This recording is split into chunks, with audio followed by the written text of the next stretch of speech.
கர்த்தருடைய பரிசுத்த நாமத்திற்கு ஸ்தோத்திரம். தேவனுடைய நாமம் இன்னைக்கு நம்ம எலோஹிம்ங்கிற நாமத்தை இன்னைக்கு தியானிக்க இருக்கிறோம்.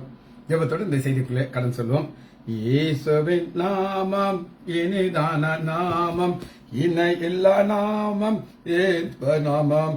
எங்கள் இயேசுவின் நாமம் இனிதான நாமம், இணை இல்லா நாமம், என்ப நாமம். பாவத்தை போக்கும், பயம் அதை நீக்கும், பரம சந்தோஷம் பக்தருக்கு அளிக்கும். பாவத்தை போக்கும், பயம் அதை நீக்கும், பரம சந்தோஷம் பக்தருக்கு அளிக்கும். இயேசுவின் நாமம் இனிதான நாமம், இணை இல்லா நாமம், என்ப நாமம்.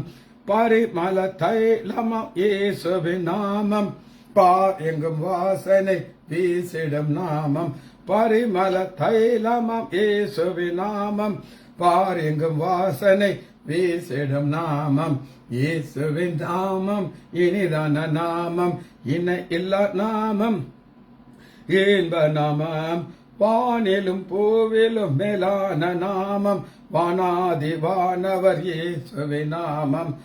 வானிலும் பூவிலும் மேலான நாமம், வானாதி வானவர் இயேசுவின் நாமம். இயேசுவின் நாமம் இனிதான நாமம், இணை இல்லா நாமம், என்ப நாமம். நேற்று என்றும் என்றும் மாறிட நாமம், நம்பினோரை என்றும் கைவிட நாமம். நேற்றும் இன்றும் என்றும் மாறிட நாமம், நம்பினோரை என்றும் கைவிட நாமம். இயேசுவின் நாமம் இனிதான நாமம், இணை இல்லா நாமம், என்ப நாமம். முழங்கால் யாவும் முடங்கிடும் நாமம், மூன்றில் ஒன்றாக ஜொலிப்பவர் நாமம். முழங்கால் யாவும் முடங்கிடும் நாமம், மூன்றில் ஒன்றாக ஜொலிப்பவர் நாமம். இயேசுவின் நாமம் இனிதான நாமம், இணை இல்லா நாமம், என்ப நாமம்.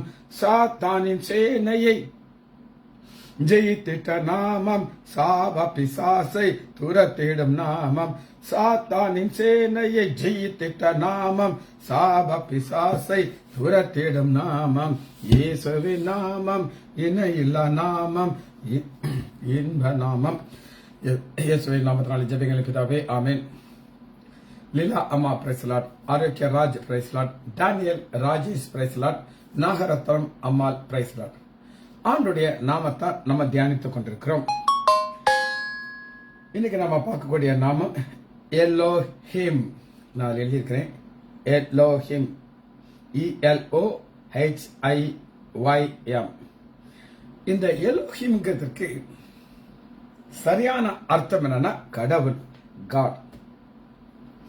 காட் கடவுள், ஆப்போசிட் சாத்தம். இந்த மனித வர்க்கத்தின் மேல ரெண்டு வகையான சக்திகள் கிரியை செய்து கொண்டே இருக்கு. ஒரு பக்கம் எலோஹிம்ங்கிற ஒரு கடவுளுடைய ஃபோர்ஸ், அடுத்த பக்கம் சாத்தானுடைய வல்லமை. ரெண்டு ஈக்குவலான செய்து கிரியை செய்து கொண்டே இருக்குது. ஒரு பெரிய பணக்காரனை குறித்து என் மனைவி சொல்றான், ரோல்ஸ் ராய் கார் பல பல கோடி இருக்கும். அதனுடைய விலை எனக்கு தெரியாது, நீங்க வேணா நெட்ல போய் போட்டு பாருங்க. 12 கார் அது மட்டும் வச்சிருக்கிறார். ரொம்ப ஃபேவரட்டா இருக்கு ரோல்ஸ் ராய் கார். அதில் முன்னாடி அவர் மனைவி என்ன ஒரு ஸ்டைலா அப்படி ஒரு போஸ்டெல்லாம் கொடுத்துருக்காங்க. இவர் ஒரு 12 வருஷத்துல ஒரு பில்லியனர் ஆகி கோடி கோடி கோடி சம்பாதிச்சிட்டார். ஆனா கரெக்டா 4 நாளைக்கு முன்னாடி சூசைட் பண்ணி செத்து போயிட்டார். காரணம் என்ன அப்படின்னு, தவறான வகையில பணத்தை சேர்த்து சேர்த்து சேர்த்து சேர்த்து அவர் யார் நம்பியிருந்தாங்களோ அவங்களெல்லாம் ஏமாத்தி ஒரு வாழ்க்கையை வாழ்ந்தார். இதனால அவர் கதை முடிஞ்சிருச்சு. சரி, இதுக்காக நான் சொல்லேன்னா ரெண்டு ஃபோர்ஸ் ஆக்ட் பண்ணிட்டு இருக்கோம்.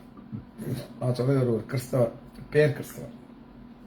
ஆனா அவர் வாழ்க்கையில என்னைக்குமே கடவுள் பயம் இருந்ததில்லை. அவ ரெண்டு ஃபோர்ஸ் உங்களுக்கு நான் சொன்னேன். இன்னைக்கு நம்ம பார்க்கக்கூடிய எலோஹிம்ங்கிற கடவுளை குறித்து ஒரு வசனத்திலிருந்து நம்ம பார்க்க போறோம். உபாகமம் 10வது அதிகாரம் 17வது வசனம். உங்கள் தேவனாகிய கர்த்தர், கர்த்தர் எலோஹிம், காட். இந்த காடுக்குள்ள என்னெல்லாம் வல்லமை இருக்கு அப்படின்னு இதன் மூலமாக நம்ம கற்றுக்கொள்ள போகிறோம். கர்த்தாதி கர்த்தரும் மகத்துவமும் வல்லமையும் பயங்கரமான தேவனுமா இருக்கிறார். அவர் பட்சபாதம் பண்ணுகிறதும் அல்ல, பரிதானம் வாங்குறதும் அல்ல. இதுதான் நம்ம நீங்க பார்க்கிற எல்லோஹிம். இந்த எல்லோஹிம்ங்கிற காடுக்கு எபிரேய மொழியில அர்த்தத்தை நீங்க பார்த்தீங்கன்னா தி ஸ்ட்ராங் காட். ஸ்ட்ராங் காட்னா பலத்தின் இவருக்கு மேல ஒண்ணு கிடையாது. ஒரு தடவை கராத்தே சாம்பியனும் இந்த குங்ஃபூ ஃபைட்டர் இவங்க சண்டை போடுவாங்க. ஒருத்தரை மோதி ஒருத்தனை கொல்றவன் அவனை சாகடிக்கிறான். இதை பார்க்கும்பொழுது தன்னுடைய பலத்தை காட்டுறதுக்கு அடுத்தவன மரணத்துக்குள்ள கொண்டு போகிறார். ஆனா நம்முடைய ஆண்டவர் என்ன அப்படின்னு கேட்டீங்கன்னா த ஸ்ட்ராங் காட். ஃபர்ஸ்ட் குறிப்பு God of Gods. God of Gods அப்படின்னா என்ன அப்படின்னு நம்ம முதல்ல பார்க்கணும். God of Gods is 6.5 crores. Very good. 12 இப்போ உட்காந்து மல்டிப்ளை பண்ணிட்டு இருக்காங்க. இப்ப ஃபர்ஸ்ட் நம்ம பார்க்கக்கூடிய குறிப்பு என்ன அப்படின்னு கேட்டீங்கன்னா காட் ஆஃப் காட் அப்படின்னா என்ன அர்த்தம் அப்படின்னு கேட்டீங்கன்னா இந்த உலகத்துல அநேக கடவுள்கள் எண்ணப்பட்டவர்கள் இருக்காங்க. உங்களுக்கு தெரியும், கோடான கோடி கடவுள்கள் இந்த உலகத்துல இருக்கிறாங்க. எடுத்துக்கொள்ளுங்க, யோசுவா எடுத்துக்கோங்க. 22வது அதிகாரத்துல யோசுவா 22வது அதிகாரம் 22வது வசனம்.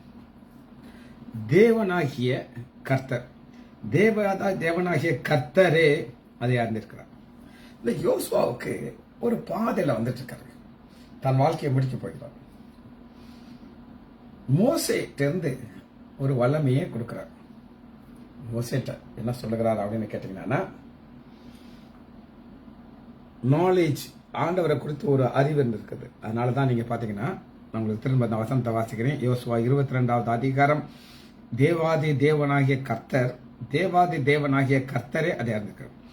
இஸ்ரவேலரை அறிந்து கொள்வார்கள். அது அறிந்து கொள்வார்கள் அப்படின்னா என்ன அர்த்தங்கிறது நான் உங்களுக்கு காட்டப்போகிறேன். அறிந்து கொள்வது நாலேஜ். வாசிப்போமா? 1 நாளாகமம் எடுத்துக்கோங்க, 16வது அதிகாரம் 25வது வசனம். 1 நாளாகமம்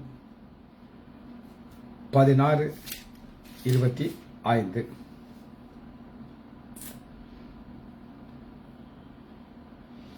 கர்த்தர் பெரியவரும் மிகவும் துதிக்கப்படவுமா இருக்கிறார். எல்லா தேவர்களும் பயன்படுத்துங்க. எல்லா தேவர்களும் உலகத்தில் அநேக கடவுள்கள். ஒரு உதாரணத்துக்கு நான் சொல்றேன். தாகோன் தெரியுமா உங்களுக்கு? தேவனுடைய பெட்டி பெற்றுச்சு.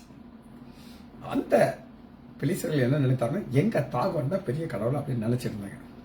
ஆனா தேவன் நான் தான் பெரியவர், அந்த தாகோனும் என்னை பார்த்து பயப்படணும் கண்டி அன்றோடைய பெட்டி முன்னாடி அது சாஸ்திரமாக விழுந்துருச்சு. திரும்ப மாட்டி நிப்பாட்டி வச்சாங்க, மறுபடியும் விழுந்து 2 கை போயிடுச்சு, பாடி மட்டும் இருக்கு. அப்ப அநேக கடவுள்கள் அன்னைக்கு இருக்கிறாங்க, இன்னைக்கு இருக்கிறாங்க. ஆனா நம்முடைய தேவன் மாத்திரம் துதிக்கப்படத்தக்கவர். நீங்க எவ்வளவு கடவு ஆண்டவரை துதிக்கிறீங்களோ அந்த அளவுக்கு ஆண்டவர் கிருபையை கொடுப்பார். ஸ்ட்ராங் காட், மிகவும் பெரியவர். அந்த ஸ்ட்ராங் காடுக்குள்ள இங்க நான் காட்டுறது மிகவும் பெரியவர். சரி, இன்னொரு ஆளத்தை நான் பார்க்க போறோம். சங்கீதம் 136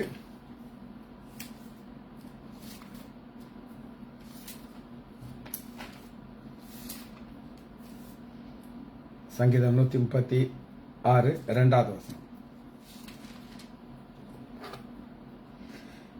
தேவாதி தேவனை துதியுங்கள், அவர் கிருபை என்று உள்ளது. தேவாதி தேவன், கர்த்தாதி கர்த்தரை துதியுங்கள், அவர் கிருபை என்று உள்ளது. அப்ப நமக்கு ஒரு காரியம் புரிஞ்சுக்கிடுச்சு, துதிக்கும் போது அவர் கிருபையை கொடுக்கிறார். இப்ப அடுத்த உங்களுக்கு குறிப்பா நம்ம பார்க்க போகிறோம். வெளிப்படுத்துதல் 17வது அதிகாரம் 14வது. வெளிப்படுத்துதல் 17, 14. இவர்கள் ஆட்டுக்குட்டியானோட யுத்தம் பண்ணுவார்கள். ஆட்டுக்குட்டியானவர் கர்த்தாதி கர்த்தாரும் ராஜாதி ராஜாவும் இருக்கிறார். ரெண்டாவது குறிப்பிட்டு கர்த்தாதி கர்த்தார்னா அவர் ராஜாதி ராஜா. சரி, இதை நம்ம புரிந்து கொள்வதற்கு ஒரு அதிகாரத்தை நம்ம பார்க்க போயிடும். பக்கம் எடுத்துக்கோங்க, 603 நெகேமியா. இப்ப நெகேமியா எங்க இருக்கிறார் அப்படின்னு கேட்டீங்கன்னா, ராஜாவுடைய அரண்மனையில் இருக்கிறார். அவருக்கு ஒரு நியூஸ் வருது. என்ன நியூஸ் வருதுன்னா, 3வது வசனம், சிறையிருப்பில் மீதிக்கு அந்த தேசத்தை மகா தீங்கு நிதியானது, எதிரிகள் வராங்க, சுற்றடிச்சுட்டாங்க. இப்ப நெகேமியாக்கு ஆண்டவர் ஒரு பொறுப்பை கொடுக்கிறார். என்ன பொறுப்பு கொடுக்கிறார் அப்படின்னு கேட்டீங்கன்னா, 5வது வசனம், பரலோகத்தில் இருக்கிற தேவாதி தேவனாகிய கர்த்தாவே, உம்முடைய அன்பு கூர்ந்து உம்முடைய கற்பனைகளை கைக்குள்ளவர்களுக்கு கிருபையும் மகத்துவத்தையும் காக்கிற பயங்கரமான தேவன். 2வது நம்ம பார்க்கிற பயங்கரமான தேவன். இவன் பயங்கரதுன்னா என்ன? பயங்கரம் அது எக்ஸ்டர்னல் தெரியாது. ஒரு மினிஸ்டர் வர்றாரு, அவர் வர்றதுக்கு முன்னாடியே ஒரு 4-5 கார் போகும், போலீஸ் கார் போகும், ஒரு சைரன் இருக்கும். உள்ள இருக்கிற ஒரு மினிஸ்டர் காட்டுறதுக்கு. எங்களுடைய சொந்தக்காரர் ஒரு மினிஸ்டர் இருந்தார், அம்மா ஜெயலலிதா பீரியட்ல. என்னுடைய சம்பந்தியுடைய தம்பி என்னை அவர் அத்தான் அப்படின்னு கூப்பிட்டார். எங்க வீட்டுக்கு வந்தாரு. அப்படி ஒரு பவர்ல இருந்தார். அம்மா ஒரு நாள் சீட்டை கிழிச்சாங்க.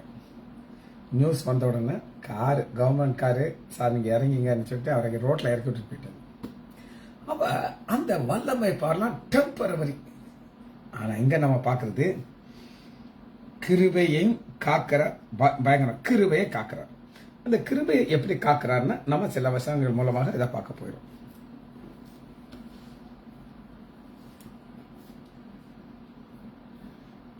இதை நம்ம புரிந்து கொள்றதுக்கு எடுத்துக்கொள்ளுமா, யோசுவா 22வது அதிகாரத்துக்குள்ள வரும்.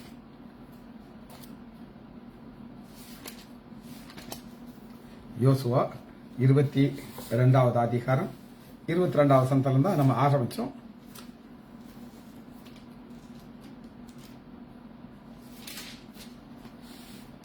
இருபத்தி 22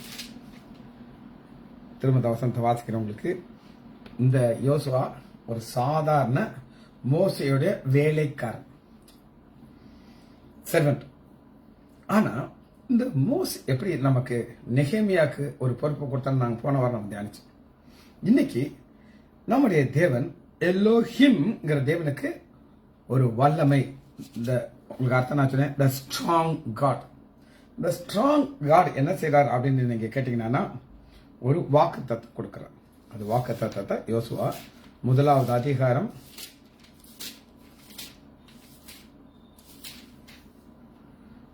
9வது வசனம்,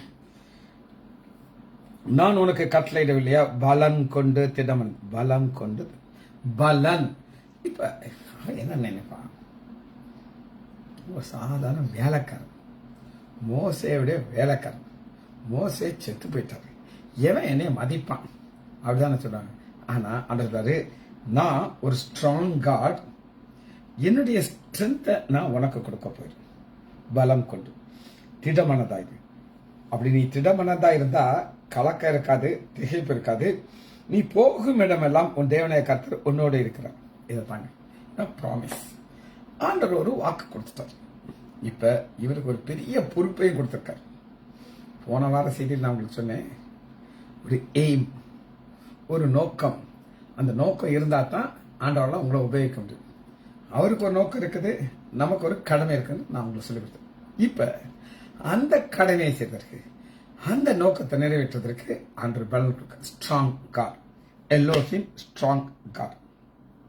சரி, இப்ப இவருக்கு 2வது அதிகாரம் 1 வசனத்துல, நூனின் குமாரனாக யோசுவா சித்திமில் இருந்து வேவுக்காரில் இருக்க 2 மனுஷனை அனுப்புறாங்க. 2 மனுஷனை அனுப்புறாங்க. இவரு ஒரு ஃபெயிலியரை பார்த்தார். மோசே 12 வேவுக்காரில் அனுப்பினார். அதுல 10 பேர் நெகட்டிவ் ரிப்போர்ட் கொடுத்தாங்க. எல்லாம் ஜாயிண்டா இருக்காங்க ஐயா, நம்மளால எல்லாம் முடியாது, நம்ம எல்லாம் தோத்து போயிடுவோம். 10 பேர் நெகட்டிவ் ஆன்சர் போட்டாங்க. அந்த இஸ்ரேல் மக்களுக்கு அந்த நெகட்டிவ் ரிப்போர்ட் தான் அவங்க இருந்ததுக்குள்ள போச்சு. ஆல் நைட் ப்ரே மாதிரி ஆல் நைட் உட்காந்து அழுதுகிட்டே இருந்தாங்க. பார்த்தாரு யோசுவா, அடா நம்ம பெரியவர் தப்பு பண்ணிட்டாரு. 2 பேர் தான் பாசிட்டிவா சொன்னாங்க. அதனால நான் என்ன செய்வேன், 2 பேர் பார்த்தீங்களாக்கா, ஒருத்தர் செய்யற தவற மற்றவங்களுக்கு புரிந்து கொள்றது. நான் என்னுடைய பர்சனல் அனுபவத்தை நான் சொல்றேன். எங்க அண்ணன் ரஜுலன் லைசாண்டர் ரொம்ப எந்தூசியாஸ்டிக்கா இருப்பார். எக்ஸாம் நடந்துட்டு இருக்கும். எக்ஸாமுக்கு எல்லாரும் ப்ரிப்பேர் பண்ணிட்டு இருப்பாங்க. இவர் எதை பார்ப்போம்னா, எக்ஸாம் முடிஞ்சதுக்கு அப்புறம் லீவ் விட்டோன்னு என்ன செய்யணும். அந்த காலத்துல எம்ஜிஆர் படம் ரிலீஸ் ஆச்சு, வேட்டைக்காரன். நீங்க எத்தனை பேர் பார்த்தீங்கன்னு எனக்கு தெரியாது.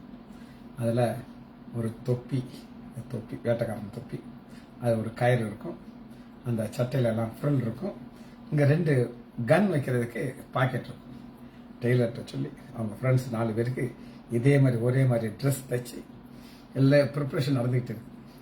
படிக்கிறது கிடையாது, படிச்சதுக்கு அப்புறம் எப்படி என்ஜாய் பண்ண போறாரு. எங்க அப்பா ரொம்ப வருத்தப்படுவார். ஆனா அவனுக்கு என்ஜாய் பண்றது முக்கியமா தெரியுது, இது முக்கியமா தெரியலன்ட்டு. நான் 2வது பேரா பார்த்துட்டேன். ஓஹோ, நம்ம இப்படி செஞ்சா அப்பாவுக்கு பிடிக்காது அப்படின்ட்டு. இன்னொரு சம்பவத்தை வச்சுட்டேன். அப்ப எங்க அண்ணன் எம்பிபிஎஸ் படிச்சிருக்காரு, நானும் எம்பிபிஎஸ் முடிச்சிட்டேன். ரவுண்ட்ஸ் போயிட்டே இருப்பாரு. திடீர்னு நியூஸ் வரும், பெரிய டாக்டர் காணும் அப்படின்ட்டு. அண்ணன் ஃப்ரெண்ட்ஸ் வந்தாங்கன்னா அந்த ஆளை விட்டுட்டு ஓடி போயிடுவார்.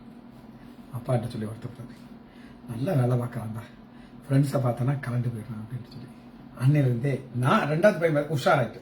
அது மாதிரி யோசுவாவும் மோசே அன்னை மாதிரி நினைச்சுக்கோங்க. அன்னை கிடையாது, லீடர்.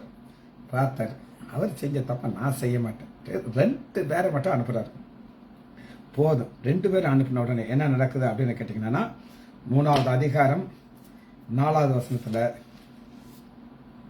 3வது அதிகாரம் 4வது வசனத்துல,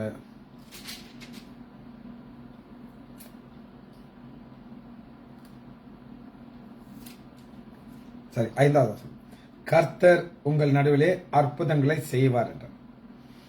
கர்த்தர் உங்கள் நடுவில் அற்புதத்தை செய்வார். 2 பேர் போதும். இப்ப பாருங்க, ஸ்ட்ரென்த். அந்த ஸ்ட்ரென்த்ல இப்ப என்ன பார்க்கணும், அற்புதத்தை பார்க்கணும். ஸ்ட்ரென்த் அற்புதத்தை பார்ப்போம்னு சொல்ல வைக்கிற ஒரு பாசிட்டிவ் கன்ஃபெஷன். சரி, 4வது அதிகாரம் 1 வசனத்துல, இப்ப யோர்தானை தந்தாச்சு. நீங்கள் ஒவ்வொரு கோத்திரத்திலிருந்து 12 கற்களை தெரிந்து கொண்டு யோர்தான் நடுவில் நடந்து வாங்க. இன்னொரு ஸ்டடி, இஸ்ரேல் மக்கள் செங்கடலை கடக்கும். செங்கடலை கடக்கிறதுக்கு முன்னாடி அவங்க பண்ண கூத்துக்கு அளவே இல்லை. மோசே, பிரேத கொலி இல்லைன்ட்ட எங்களை நீங்க கொண்டு வந்த, நீங்க சாடிக்க போறீங்க, நாங்க உங்ககிட்ட கேட்டோமான்ட்டு அந்த சண்டைக்கு வந்தீங்க. ஆனா ஆண்டவர் அற்புதத்தை செய்து கடக்க வச்சாங்க. ஆனா இந்த மக்கள் 2 பேர் அனுப்பினார். மக்கள் வாயை பொத்திக்கிட்டு இருக்காங்க. சொல்றாரு, கல் எடுப்பாங்க. மோசையால செங்கடல கல் இருந்திருக்குமா, இருந்திருக்காதா? இருந்திருக்கும். ஆனா கல் எடுக்க முடியல. காரணம் முறுமுறுப்பு. ஆண்டருக்கு விரோதமாக பேசுறாங்க. ஆனா யோசுவா 2 பேரை அனுப்பி லட்டு மாதிரி காரியத்தை முடிச்சுட்டு கொண்டு வந்துட்டாரு. இது ஒரு அற்புதத்தை பார்க்கணும். 4வது அதிகாரம் 14வது வசனத்துல இப்ப நம்ம ஒரு நபரை பார்க்க போயிடும். அது நம்முடைய ஆண்டவராகிய இயேசு கிறிஸ்து. இதுதான் அற்புதத்துல உச்சி. காணக்கூடாத நம்முடைய ஆண்டவராகிய இயேசு கிறிஸ்து காணக்கூடியதாக வருகிறார். இன்னும் யோசுவா எரிக வேண்டிய வெளியில வந்த பொழுது உரியின பட்டயத்தை எடுத்தது, நீர் எங்களை சார்ந்தவரா எங்கள் சத்துருக்களை சார்ந்தவரா? முதல் நான் உங்களுக்கு ஆரம்பிக்கும் போது என்ன சொன்னேன் அப்படின்னு கேட்டீங்கன்னா, எல்லோஹிம்ங்கிற ஒரு கடவுள் இருக்காரு இந்த பூமியில. ஆண்டவர் ஒரு பக்கம் இருக்காரு, சாத்தான் ஒரு பக்கத்துல இருக்காரு. சாத்தான் என்ன செய்வான் அப்படின்னா, ஆண்டவருடைய பிள்ளைகளை விரோதமாக செய்ய வைப்பான். அதனால கிளியர் பண்ணிட்டார், யார் செய்யா நீ அப்படிங்கிறார். அதற்கு அவர், நான் கர்த்தருடைய சேனையின் அதிபதியாக. இந்த கர்த்தருடைய சேனைங்கிற ஒரு செய்தியை அடுத்த வாரம் அடுத்தது அதை ரெடியா பண்ண ஆரம்பிச்சிட்டேன். எனக்கு இது பயங்கர இன்ட்ரெஸ்டிங்கா இருக்கு. அவருடைய நாமத்தன்மை தியானிக்கிறோம். இப்ப நம்ம என்ன பார்க்கறோம்னா, பவர். 4வது அதிகாரம் 14வது வசனத்துல முகம் குப்புற விழுந்து பணிந்து கொண்டார். பணிந்து கொள்ளும் பொழுது சேனையின் அதிபதி. இப்ப ஏன் அவரை பார்க்கறோம்னா பயத்தை நீக்கிறதுக்கு. ஆண்டவர் சொல்றாரு, நான் யெகோவா தேவன், எல்லோகிம்ங்கிற கடவுள், நான் தான் ஸ்ட்ரென்த். என்னுடைய குமாரனை நான் உனக்கு அனுப்புறேன். அதை பார்த்து உனக்கு என்ன வேணும்? ஸ்ட்ரென்த் வேணும். அந்த ஸ்ட்ரென்த்தை நீ பெற்றுக்கொள்ள வேண்டும். சரி, 5வது அதிகாரம், சரி 6வது அதிகாரம் 6வது வசனத்தை வாசிக்கிறோம். யோசுவா 6:6. அப்படியே நூனின் குமாரனாகிய யோசுவா ஆசாரியரை அழைத்து உடன்படிக்கை பெட்டி எடுத்துக்கொண்டு போங்கள். துணிக்கும் 7 எக்காலங்களும் 7 ஆசாரனை கர்த்தருடைய பெட்டி கொண்டு போங்க. இப்ப எரிகோ அவங்க முன்னாடி இருக்குது. அற்புதத்தை காட்ட போகிற சொல்லிட்டு அற்புதத்தை பார்ப்பீங்கன்னு சொல்லி 7 முறை நீங்க என்ன செய்யணும்? சுற்றி வரணும். 7வது முறை நீங்க சத்தமா போட்டு சவுண்ட் கொடுக்கணும். அப்படி என்ன நடக்கும் அப்படின்னா பட்டணத்தை கத்தணும். இது எல்லாத்தையும் கேட்டு 20 வசனம், எக்கால முதுகிலே ஜனங்கள் ஆர்ப்பரித்தார்கள். எக்கால சத்தத்தை ஜனங்கள் கேட்டு மகா ஆரவாரத்தோடு முழங்கையிலே. மகா, அப்ப இந்த ஸ்ட்ரென்த் துதிக்கையில கிடைக்கும். நீங்க நான் சத்தமா தான் துதிச்சு பாடுறேன். இங்கேயும் துதித்து பாடுறதுக்கு நான் யோசிக்கவே மாட்டேன். முழங்கையிலே அலங்கம் இடிந்து விழுந்தது, எல்லாம் கிடைச்சிச்சு. இதுதான் ஆண்டவர் கொண்டு போகிற ஒரு பாதை. 7வது அதிகாரம் 19வது வசனத்தை வாசிப்போம். அந்த ஆண்டவர் பவர் எப்படி கொடுக்கிறாருன்னு அவங்களுக்கு காட்டுறேன். 7:10. அப்பொழுது கர்த்தர் யோசுவாவை நோக்கி, எழுந்திரு, நீ இப்படி முகங்கப்புறம் விழுகிறது என்ன? ஒரு தோல்வி. இவங்க ஒரு தைரியத்தில் போறாங்க. ஆயி பட்டணத்தை பிடிக்கும் போது ஒரு சிக்கல் வந்துருச்சு. இப்ப இவரு முகங்கப்புறம் விழுந்து கிடக்கிறார். இது என்ன அடையாளம் சொல்லுங்க? எனக்கு அந்த பவர் போயிருச்சு ஆண்டவரே. எரிகோ முன்னாடி எல்லாம் ஒரு சத்தம் போட்டோம் நாங்க. சாத்தான் உங்களை ஒரு பாதையில கொண்டு போவான். அப்ப என்ன சொல்கிறார் அப்படின்னு 10வது வசனத்துல பாருங்க. அப்பொழுது கர்த்தர் யோசுவாவை நோக்கி, எழுந்திரு, நீ இப்படி விழுந்து கிடக்கிறது என்ன? எழுந்திரு கேட்டார். நம்ம கிறிஸ்தவ வாழ்க்கையில எத்தனையோ விழுகை இருக்கு, பார்த்திருக்கீங்க. விழுகையில நம்ம தொடர்ந்து ஓடிக்கொண்டே இருக்கணும். ஆனா ஒரு சிலர்லாம் காணா போயிடுறாங்க. அது என்னுடைய பிரச்சனையே கிடையாது. கெட் அப், 13வது வசனம் பாருங்க. எழுந்திரு, மறுபடியும் கெட் அப். அந்த லெவலே இருக்காது. அடுத்த ஸ்டேஜுக்கு நீ போகணும். Get up, get up. 26வது வசனம் பாருங்க. தமது கோபத்தின் உக்கரகத்தை விட்டு மாறினார். எப்ப எழுந்துட்டோமோ அவனுடைய கோபம் போயிடும். ஏன் கோபம் போகணும் அப்படின்னு கேட்டீங்கன்னா, இன்னும் நம்ம போக வேண்டிய பாதை இருக்குது. 8வது அதிகாரம் 1 வசனத்துல மறுபடியும் ஒரு பயம் இருந்தேன். அப்பொழுது கர்த்தர் யோசுவாவுக்கு, நீ பயப்படாமல் கலங்காமல் யுத்த ஜனங்கள் யாரையும் கூட்டிக் கொண்டு எழுந்து ஆயப்பட்டதுக்கு போ, உன் கையில ஒப்பு கொடுத்து. ஆண்டவர் ஒரு வல்லமையான தேவன், பவர்ஃபுல் காட். இந்த பவர்ஃபுல் காட் என்ன செய்வார் அப்படின்னு கேட்டீங்கன்னா, அற்புதத்தை செய்வாரு.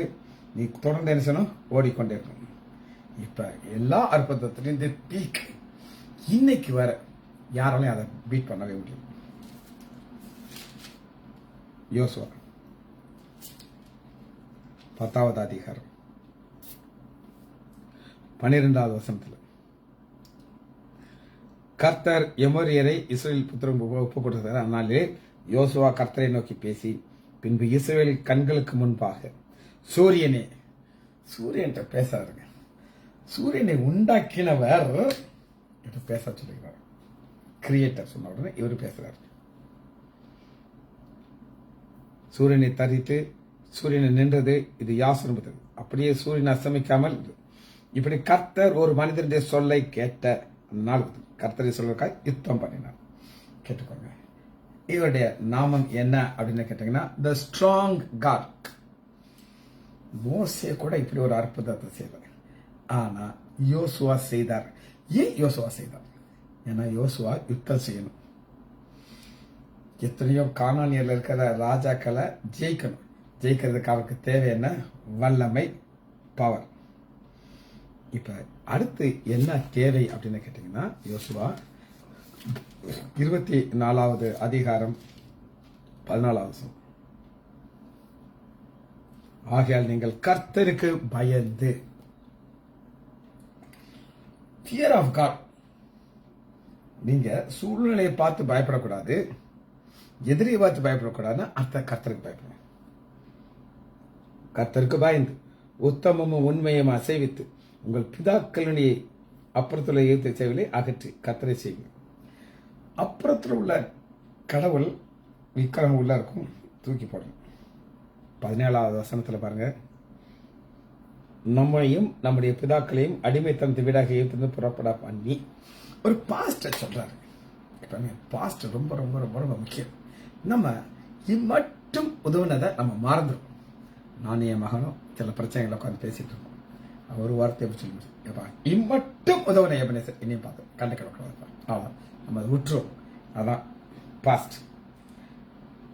நம்முடைய கண்களுக்கு முன்பாக பெரிய அடையாளங்களை செய்து நாம் நடந்த எல்லா வழிகளிலும் நாம் கடந்து வந்த எல்லா ஜனங்களுக்கும் நம்மை காப்பாற்றினவர் நம்முடைய தேவனே கர்த்தர். இதுதாங்க துதி கன மகிமை அவருக்கு செலுத்தும். காரணம் அவர் மாத்திரம்தான் வந்து. ஆனா அவருக்கு அடுத்த ஒரு குணாதிசயத்தை காட்டுறது. பெரியவர், த பவர்ஃபுல் காட். ஆனா அடுத்த ஒரு குணம் இருக்குது. 19வது வசனத்தை நான் உங்களுக்கு வாசிக்கிறேன். பரிசுத்தம் உள்ள தேவன், அவர் எரிச்சல் உள்ளவர், உங்கள் மீறுதல்களை பாவங்களை மன்னியார். எரிச்சல் உள்ள தேவன், இது அடுத்தவர். இது என்ன அப்படின்னா பொசசிவ்னஸ். என் பிள்ளை என்னைய மட்டும் பார்க்கணும், என் பிள்ளை என்னைய மட்டும் ஆராதிக்கணும், அது விக்கிரத்தை போயிடக்கூடாது. இந்த ஒரு விஷயத்துல நான் ரொம்ப ரொம்ப ரொம்ப ரொம்ப கேர்ஃபுல்லா இருப்பேன்.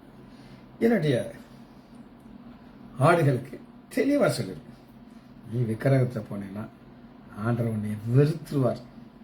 சரி, 29வது வசனத்துல ஒரு வேலைக்காரன் ஆரம்பிக்கும் போது, இது யோசுவா ஒரு வசனம் தான், ஸ்டார்டிங் எடுத்துக்கோங்களேன். முதல்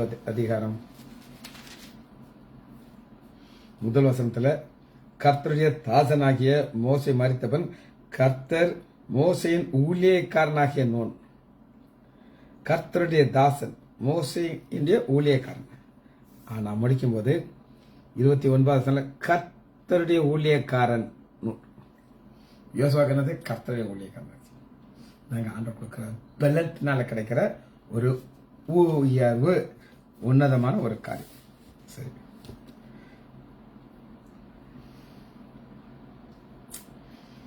சங்கீதம் 136வது அதிகாரத்தை பார்த்து இந்த செய்தியை நம்ம முடிக்க போகிறோம். சங்கீதம் 136:2.